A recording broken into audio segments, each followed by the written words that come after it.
예, 안녕하세요. 안녕하세요. 예, 서울학고전 3강 시작하겠습니다.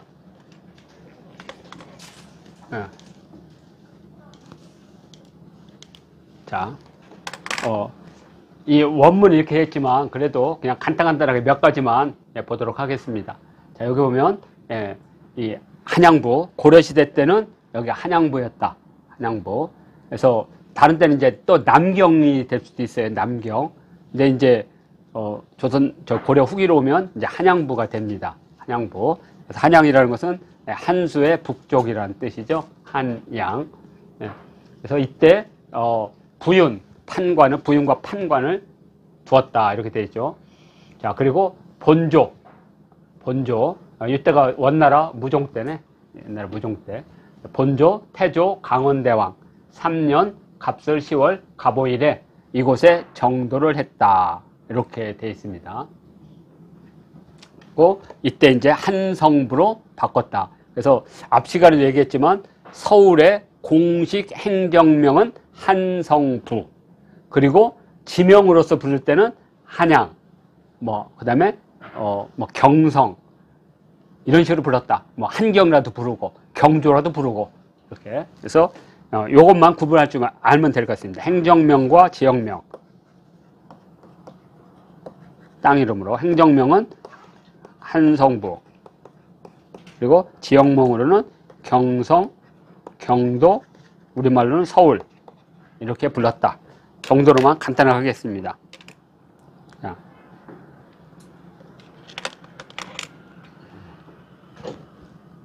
여기 보면 1895년에 도읍을 정했다는 걸 알 수가 있고요. 동국 여지 승람에 보면 같습니다. 한성부 이렇게 되어 있죠. 한성부. 여기 보면 한성부. 그래서 본조, 태조 3년에 이곳을 도읍을 정하고 92, 93, 94년도 도읍을 정하고 한성부로 고쳤다. 그리고 관장하는 행정 단위는 49방이다. 49방으로 되어 있다. 그리고 우리가 흔히 말하는 동은 행정명이 아니다. 이 정도로만 아시면 됩니다. 많은 분들이 이걸 자꾸만 행정명으로 보는데 동은 행정명이 아닙니다. 그냥 마을 이름이에요. 왜 마을 이름이냐면, 자, 서울은 오부 49방에 방마다 개로 구성되어 있어요. 개.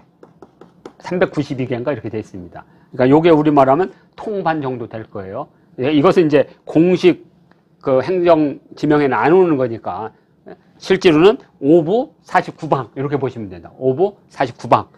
그리고 동은 어떤 거냐면 동은 원래 물을 같이 먹는다는 의미를 갖고 있습니다. 그러니까 당연히 행정명으로는 두 개가 갈라져요. 원래 행정을 가를 때는 두 가지로 가릅니다. 하나는 산의 북쪽과 산의 남쪽. 그 다음에 강의 동쪽이든 서쪽이든 남쪽이든 북쪽이든. 그러니까 항상 행정을 나눌 때는 산과 강으로 주로 나눠요. 그렇지만 사람들은 대부분 강의 양쪽에 살아요. 왜? 이쪽이 땅이 좋은 땅이 제일 많거든요. 깊이 안 가려도 푸실푸실한 흙들이 와가지고, 그죠? 그래서 양쪽으로 우리나라에서 채소값이 많이 오른 이유가 뭐겠습니까? 남한강에 이런데 사대강을 하면서 그 둔덕에 있는 그걸 다 없애버리는 바람에 실제 채소를 재배할 면적이 한 40%가 줄었기 때문에 그런 거예요. 채소라는 게 딱딱한 땅에서 되는 게 아니거든요. 토실토실한 강변이죠. 특히 여주 지역에 있는. 그래서 양쪽에 사람들이 살고 있기 때문에 동은 행정명은 다르도 생활권은 같은 거예요. 그래서 동은 행정명이 아니라는 거. 이렇게만 구분하시면 될 것 같습니다. 자, 그래서 여기 프린터로 해서 지우개를 하면 됩니다. 이렇게.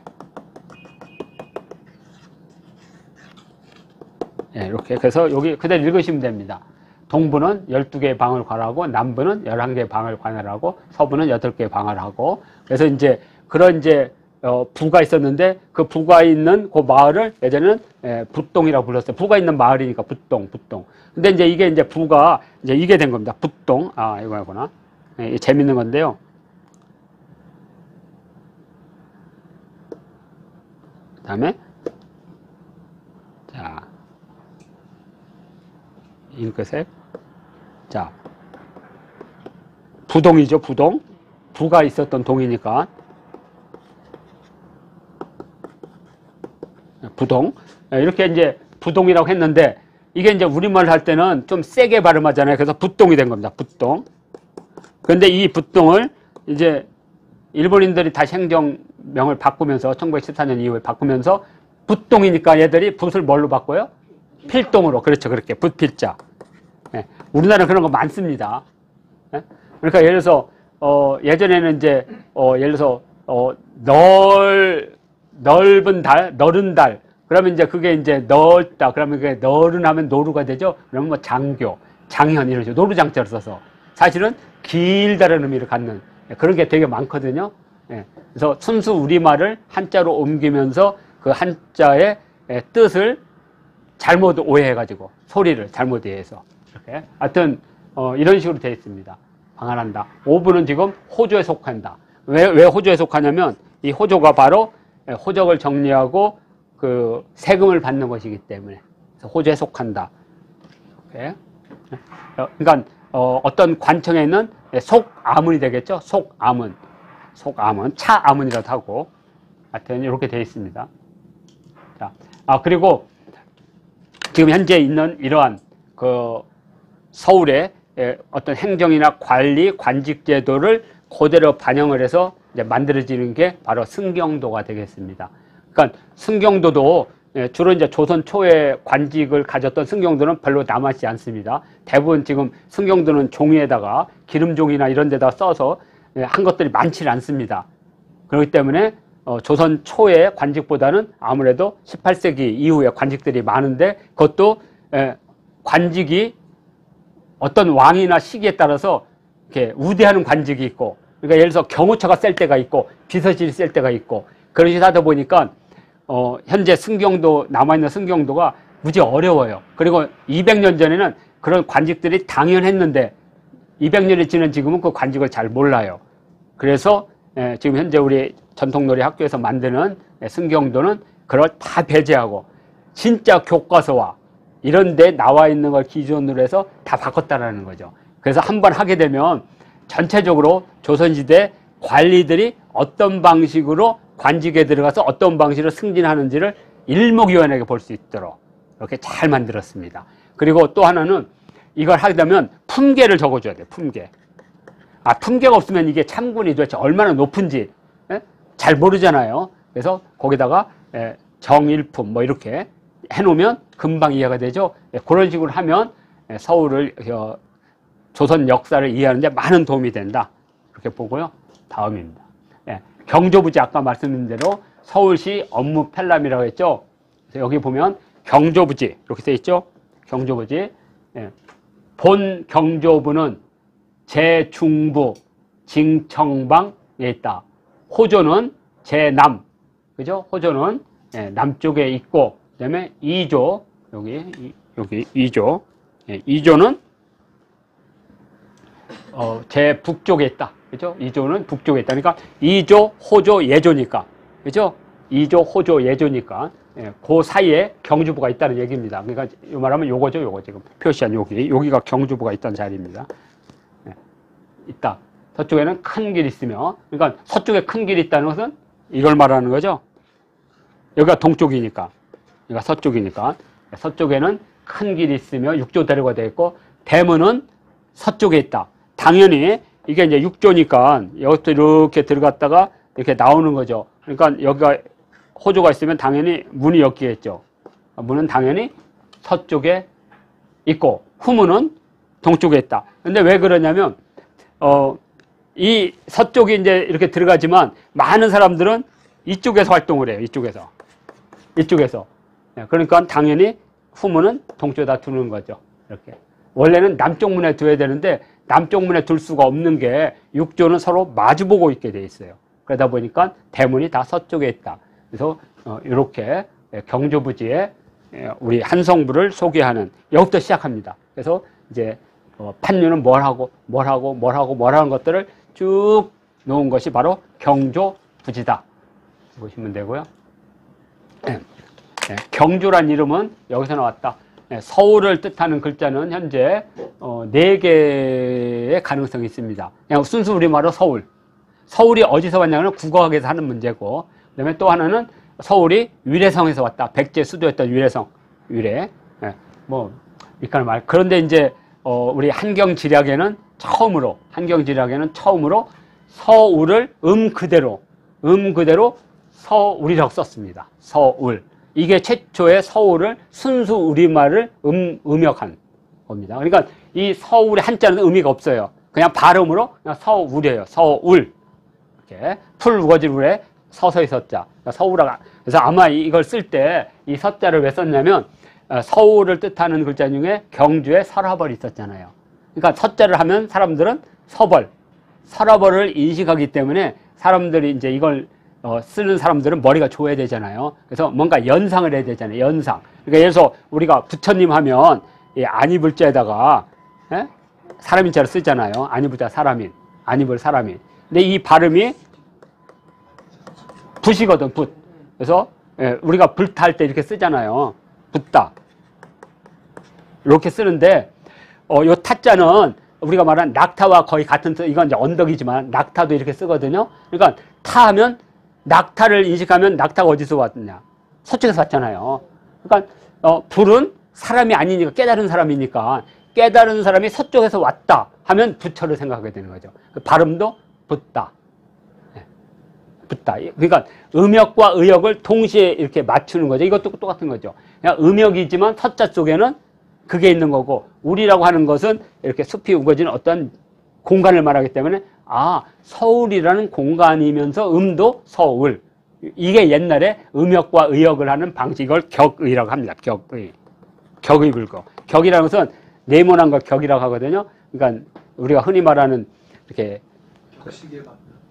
그 기와장 같은, 아니면 저 벽돌, 요 판을 격이라고 그래. 그러니까 격이라는 것은 반듯해야 되잖아요. 그래서 반듯해야 되기 때문에 우리가 인격할 때 쓰는 거고, 그래서 어떤 그 번역을 할 때 음과 뜻을 정확하게 맞춰서 번역하라. 이게 격의고, 이게 이제 불교가 들어오면서 인도 산스크리트어를 한자어로 할 때 도저히 발음으로 쓸 수가 없는 거죠. 왜? 한자어는 우리 말하는 음소 문자이기 때문에 발음이 엄청 많거든요.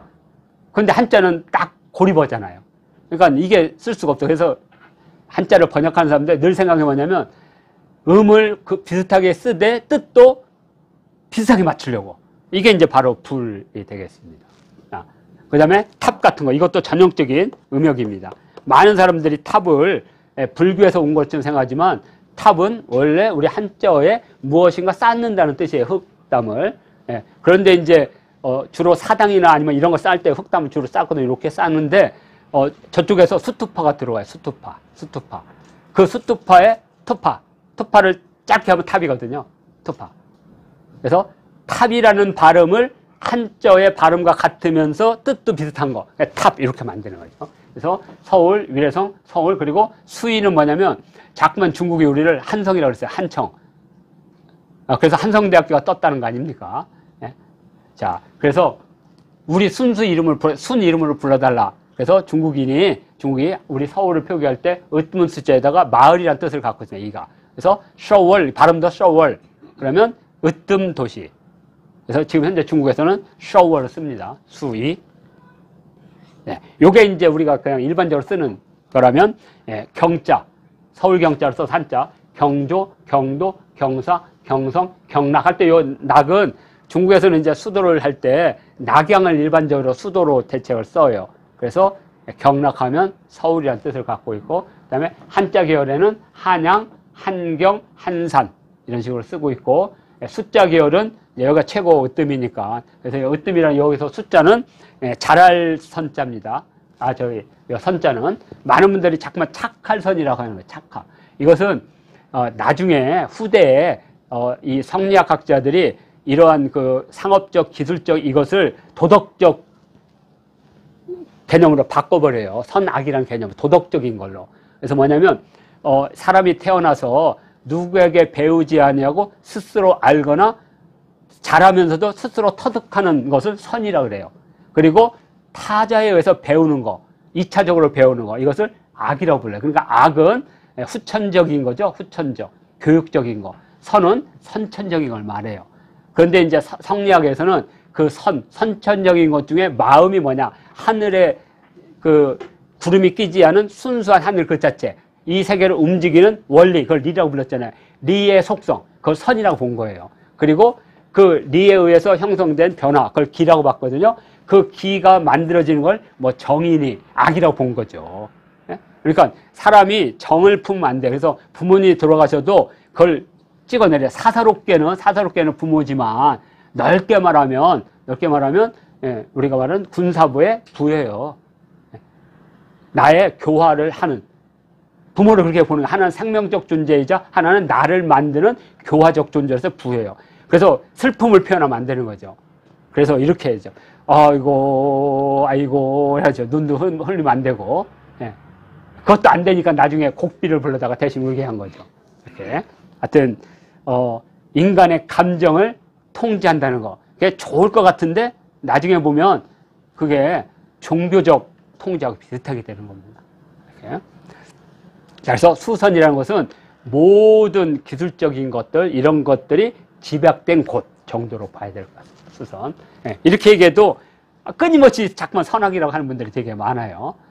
예, 수선을 예를 들면서 초기에는 선이 선악의 선이 아니다, 감정적인 게 아니다. 그래서 지금도 성선설, 성악설을 성리학적 관점으로 자꾸만 해석을 하려고 그래. 예? 그때 말하는 것은 인간은 태어날 때부터 스스로 할 수 있는 능력이 있다라는 것이 선이고, 맹자는 주로 그걸 봤던 거죠. 그리고 순자는 그거 다 거짓말이다. 왜냐하면 도덕적이라는 것은 다, 예를 들어서 부모가 때리면 맞는 게 선이죠. 근데 그게 지금은 안 되죠. 그 부모님 감옥 가잖아요. 그러니까 선에 대한 관념이 상대적으로 바뀐 거죠. 절대적인 게 아니라는 거죠. 예를 들어서 안중근 의사가 이등반문을 죽였는데 그게 우리가 선악의 개념을 보면 그게 선이에요? 사람을 죽였는데, 살인인데. 근데 우리는 그런 개인적 선악을 보지 않고 국가적 도덕성을 보잖아요. 그때 그것은 이민족을 살린 거잖아요. 그래서 그것은 도덕적 선악이 아니라 우리가 말하는 사회적 선악을 보는 거죠. 그러니까 우리가 어떤 철학이나 이런 할 때는 그런 걸 명확하게 구분해 줘야 돼요. 그렇지 않으면 자기 편견에 빠지는 거죠. 하여튼 수선이 그렇고, 수도도 말 그대로 이 모든 것이 으뜸인 도시, 이렇게 돼 있고, 그다음에 이제 중국에서 수도였던 장안 또는 낙양 또는 열양은 이제 지난번에 하는 것 같아요. 이 중화 문명의 상대적 개념으로서의 기자가 도읍을 했던 평양을 흐르는 강, 열수. 그래서 열수는 중화의 단위로 인식하고 있던 거죠. 그런데 명나라가 망한 후에 중화가 없으니까 우리가 소중화가 돼야 되는데 소중화가 평양이 될 수는 없잖아요. 조선의 입장에서는. 그래서 평양에 있다고 하는 열수. 물론 고조선의 평양이 지금의 평양이라는 것은 근거는 없죠. 왜냐하면 단재 신채호 선생 같은 사람은 평양을 저기 요수로 보거나 저쪽 다른 강으로 보니까 대릉하로도 보기도 하니까, 하여튼 조선시대 때는 평양이 있었으니까 그 평양 흐르는 열수에서 중화의 문명이 일어날 수는 없잖아요. 그래서 그 열수를 어디로 가져오냐? 한양으로 가져오는 거죠. 한양으로 가져와서 한양에 흐르는 한수를 열수라고 하고, 이곳이 바로 이제 새로운 중화가 있는 곳. 그때 이제 열수의 북쪽이라는 열양이 등장했던 거고, 뭐 도성이나 또는 초나라의 수도였던 광릉, 이런 것들이 우리 서울을 부르는 다른 이름이고, 경조부지는 바로 여기 경자계열에서 만들어져서 서울시 편람을 경조부지라고 부른다. 이렇게 해서, 그 다음에 이제 경도 세시사를 잠깐 보겠습니다. 경도 세시사 중에 제9수가 종묘제례입니다. 그러니까 풍속 가운데 종묘제를 딱 보면 이런 거죠. 춘추, 전할, 매년동, 그죠? 도남은, 개, 어기통, 그 다음에 천망, 우모, 인사해, 그죠? 담은, 황토, 기, 정홍, 이렇게 되어 있네요. 자, 어떻게 되느냐. 춘추는 이제 봄, 가을이니까, 1년, 봄, 가을에 전날하면 임금님을 직접 뵈는 것을 전날이라고 그러죠. 봄, 가을, 임금님 뵈는 것이 해마다 같으니, 이것은 아마 태평성대를 같아요. 왕이 병들지 아니하고 작년에도 뵙고 재작년에도 뵙고 그래서 도남은 개, 도남문이 열리니까 이것은 창덕궁이 정궁으로 쓰이던 때라는 것만 알 수 있고 문에는 임금님의 기운이 통한다. 그러니까 임금님의 통치가 쫙 펼쳐진다. 임금님의 정통성을 상징하는 거죠. 요즘 말로 하면 어용 딸랑딸랑이죠. 그때는 당연히 이렇게 해야 됐고 그다음에 천망 우모 행차 바라보는 백성 바다. 그러니까 임금님이 행차니까 종묘를 가기 위해서 임금님이 도남 오니까 얼마나 많은 백성들이 그거 보려고 오겠어요. 근데 이거 올 때 그냥 오겠어요? 지금은 이제 겨우 종묘지만 예전에 임금님이 능행을 할 때면 이렇게 전지에다 돈을 해가지고 막 주는 거야. 막 뿌려주고 막 이럴 때. 그러니까 우리말 하면 미군이 가면 초콜릿 하면 미군이 트럭에서 막 초콜릿 던져줬잖아요. 아, 받아본 적 없으세요? 받았죠. 네, 저는 많이 받았습니다. 껌 같은 거. 네, 우리는 초콜릿 이렇게 했죠. 그 다음에 이렇게 두꺼운 과자 있었어. 그죠? 비스켓. 비스켓 해가지고. 하여튼 미군들은 한 번의 선행으로 한 달 동안 뿌듯했겠죠. 막 던져주고. 원래 선행은 자기 만족이 무지 강하니까.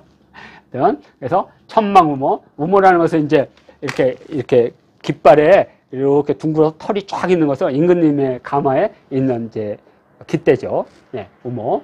그래서 멀리 우모를 바라보니 사람들이 막 그냥 구름처럼 모여 있는 거죠. 그래서 다문이라는 건 뭐냐면 임금님이 가니까 그때 이제 왜 다문이냐면 임금님이 가지 않을 때는 짙은 황토가 일어나요. 근데 임금님이 갈 때는 물을 뿌리잖아요. 그러니까 얕은 황토가 쫙 일어난다는 뜻입니다. 그러니까 이 글자 속에 그걸 생각하면 돼요. 그러니까 지금 하는 아스팔트를 가면 없죠. 황토가 안 일어나죠. 근데 그때는 임금님이 가면 앞에서 누가 쫙 빗자루 싹 쓸고 쫙 이렇게 하면 약간의 황토가 일어나서 마치 무지개가 황토길에 무지개가 이렇게 가볍게 일어난다. 그러면 왜 이렇게 무지개가 일어나냐면 이게 이제 임금님이 이렇게 가게 되면 이제 물을 뿌리고 하면 거기 그 임금님 갈 때 딱 등을 이렇게 낮에도 이렇게 등을 딱 들고 가거든요. 청문. 그러면 그게 비쳐서 무지개가 아마 싹 생긴 것처럼 보였을 거라고 그냥 추측하는 거죠. 사실인지 아닌지 모르겠지만 이렇게 해석을 해야지 이 시가 그 광경을 묘사한 거죠. 이렇게. 네. 그래서 이것은 이제 참고로 준 겁니다. 태자를 붙이는 아까 여기 종묘 갈 때 여기 그때 태사하면 사직당, 태묘하면 종묘, 태약하면 성균관 이렇게 태자를 붙여준 겁니다. 자, 그다음에 입춘첨입니다. 입춘첨. 네. 얼마 전에 입춘이 있었으니까 2월 4일. 네.